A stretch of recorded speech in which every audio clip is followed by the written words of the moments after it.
15-16 tahunan, Rika 19 tahun.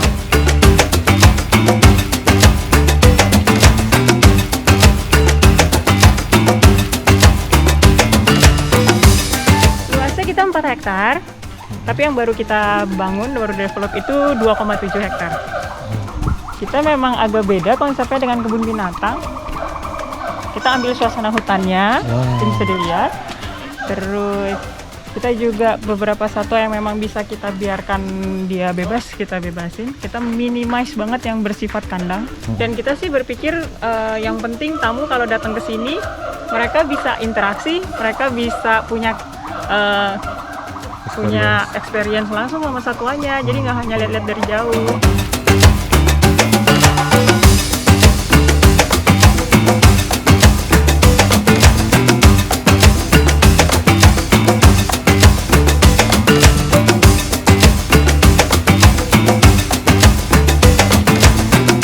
Beberapa yang masih belum terlatih untuk bisa dilepas masih kita train.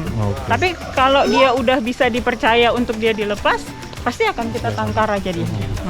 Tapi seandainya dia pergi juga biasanya maksimal 3 hari dia gitu. Kembali. Setiap kita udah memberikan dia kepercayaan, kita tangkarkan dia di tempat bebas, nanti dia pasti ada masa dia mau tahu kan di luar ada apa. Dia keluar, tapi kalau kita memang di sini dia tahulah di mana sebenarnya dia dirawat, dia dapat makanan dengan layak.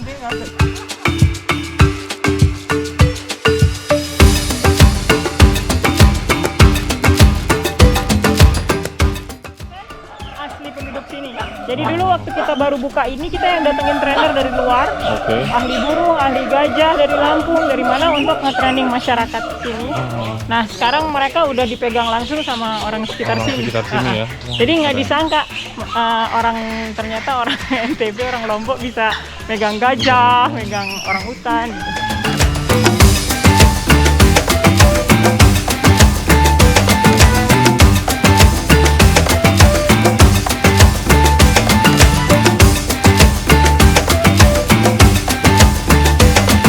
Awalnya itu kalau Pak Ketut sendiri memang udah foundernya ya, Pak Ketut Swadika itu suami saya tapi beliau foundernya. Itu sudah dikonservasi 20 tahun lebih. Lalu tahun 2012 mulai itu ngedop beberapa satwa diadopsi. Yang dari taman-taman satwa lain mungkin dia yang sakit atau yang pokoknya yang gimana gitu diadop satu-satu. Dari mulai 2012, akhirnya sekitar 2015 itu koleksinya lumayan banyak. Terus kita diskus sama pemerintah, terus pemerintah bilang udah jadiin aja taman satwa, soalnya koleksinya udah mulai banyak. Terus kita proyek 2017 kita buka. Indonesia Timur itu yang belum ada. Ya, jadi kita berpikir waktu itu, oh ya udah di Jawa, di Sumatera, apalagi di Bali kebun binatang banyak sekali, tapi mentoknya sampai Bali. Lalu bagaimana dengan NTB sampai Sumbawa, Dompu, Bima, Kupang dan lain-lain itu semua nggak punya kebun binatang. Jadi kita berpikir, oh kita bawa deh ke NTB. Jadi supaya masyarakat, anak-anak kecil yang ada di Indonesia Timur ini nggak lihat gajahnya lewat Instagram atau lewat Facebook aja.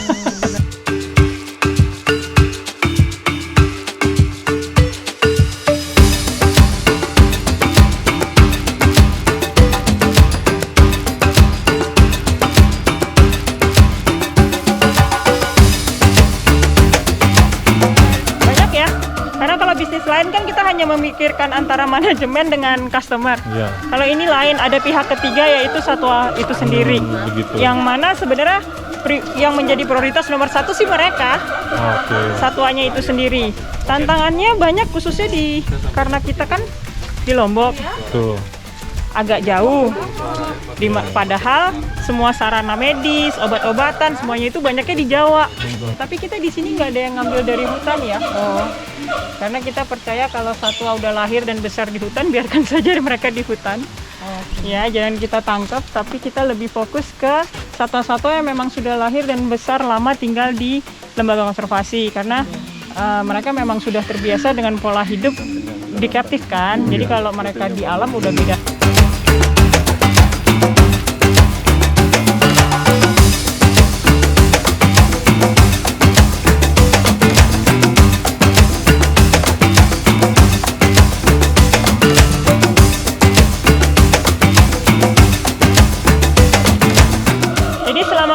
kita kan sempat tutup juga, hampir 6 bulan kita tutup.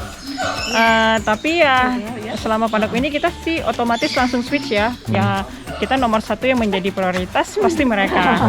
Gitu. Jadi mungkin yang untuk kebutuhan lain-lain kita tekan, tapi kalau untuk kesehatan, pakan mereka sama perawatan mereka, jadi si perawat-perawat satwanya apapun itu semua kita pertahankan seperti normal.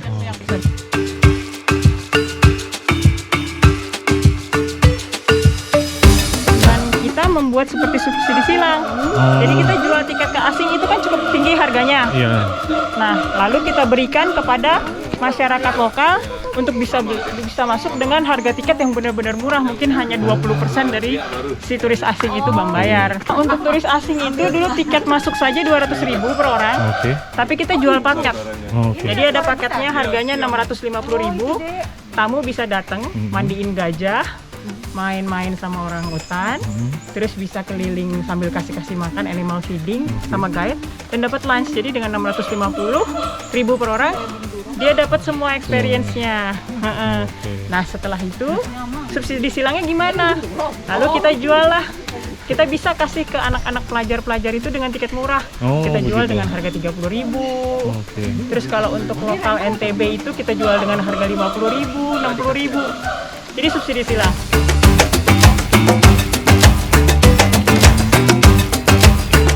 Makanya saya sama suami saya Pak Ketut suka bilang kalau udah lembaga konservasi nggak boleh berpikir sebagai bisnis, karena kalau kita berpikir sebagai bisnis, kita akan anggap mereka ini sebagai cost center, pusat biaya.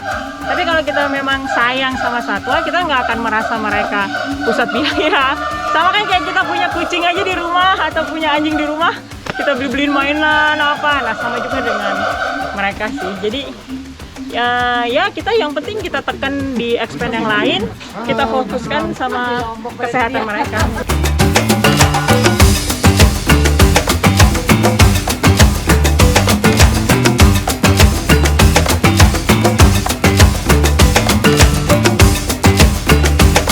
Saya dong teman-teman yang liburan ke Lombok khususnya, jangan lupa ya mampir ke Taman Satwa Lombok Wildlife Park.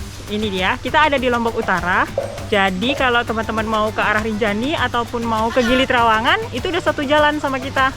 Gitu, kita di dekat Pantai Sire, lokasinya kita.